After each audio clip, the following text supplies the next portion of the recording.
They see my disability, I see my ability. They call me disabled, I call myself differently abled. There are some incidents that happen in your life. Those incidents break you, deform you, but they mold you into the best version of you. And the same thing happened to me. I was 18 years old when I got married. My father wanted me to get married. And all I said was, if that makes you happy, I'll say yes. And of course, it was never a happy marriage. Just about after 2 years of getting married, I met a car accident. Somehow my husband fell asleep and the car fell in the ditch. He managed to jump out, saved himself. I'm happy for him. But I stayed inside the car and I sustained a lot of injuries. The list is a bit long, don't get scared. The wrist was fractured. Shoulder bone and collarbone were fractured. My whole rib cage got fractured. And because of the rib cage injury, lungs and liver were badly injured. I couldn't breathe. I lost urinary bowel control. That's why I have to wear the bag wherever I go. 3 vertebrae of my backbone were completely crushed. And I got paralyzed for the rest of my life.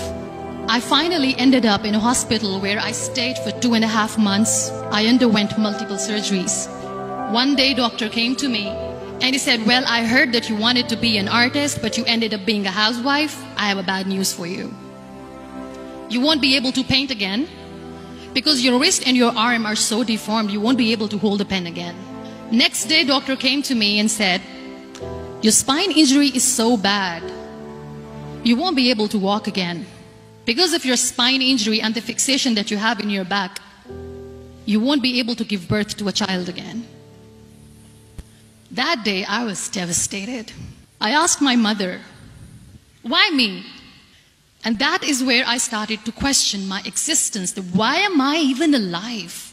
And that is where I realized that the words have the power to heal the soul.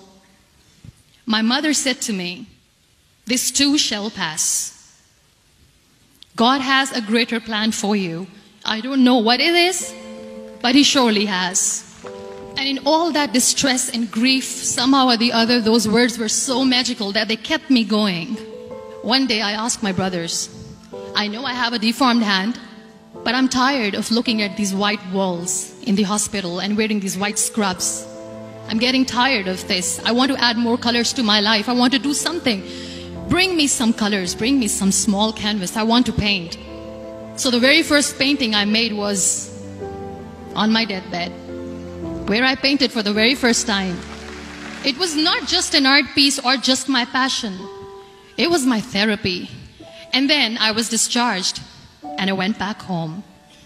And I went back home and I realized that I have developed a lot of pressure ulcers on my back and on my hip bone. I was unable to sit.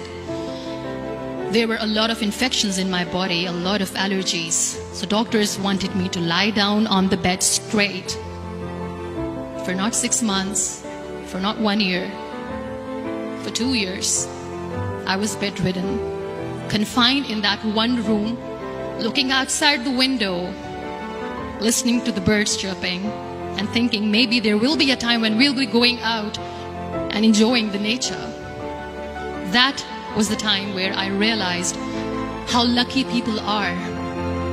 That is the time where I realized that the day I'm going to sit, I'm going to share this pain with everyone to make them realize how blessed they are, and they don't even consider them lucky. That day I decided that I'm going to fight my fears. We all have fears. Fear of unknown, fear of losing people, fear of losing health, money. We want to excel in career, we want to become famous, we want to get money. We are scared all the time. So I wrote down one by one all those fears. And I decided that I'm going to overcome these fears one at a time. You know what was my biggest fear? Divorce.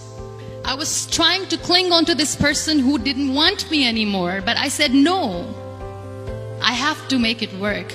But the day I decided that this is nothing but my fear, I liberated myself by setting him free. And I made myself emotionally so strong that the day I got the news that he's getting married, I sent him a text that I'm so happy for you and I wish you all the best. And he knows that I pray for him today. Number 2, was, I won't be able to be a mother again. And that was quite devastating for me. But then I realized there are so many children in the world, all they want is acceptance. So there is no point of crying, just go and adopt one. And that's what I did. People think that they will not be accepted by the people because we, in the world of perfect people, are imperfects. So I decided that instead of starting an NGO for disability awareness, which I know will not help anyone, I started to appear more in public. I started to paint. I decided that I'm going to join the national TV of Pakistan as an anchor person. And I've been doing a lot of shows for the last 3 years. I became the National Goodwill Ambassador for UN Women Pakistan. And now I speak for the rights of women, children. We talk about inclusion, diversity, gender equality, which is a must. Every time I go in public, I always smile. It's always a big toothy smile on my face, and people ask me, don't you get tired of smiling all the time? What's the secret? I always say one thing, that I have stopped worrying about the things that I have lost, the people that I have lost. Things and people who were meant to be with me are with me. And sometimes, somebody's absence makes you a better person. Cherish their absence. It's always a blessing in disguise. Live your life fully. Accept yourself the way you are. Be kind to yourself. Be kind to yourself. I'll repeat, be kind to yourself, and only then you can be kind to others. Love yourself and spread that love. Life will be hard. There will be turmoil. There will be trials, but that will only make you stronger. So when you accept yourself the way you are, the world recognizes you. It all starts from within.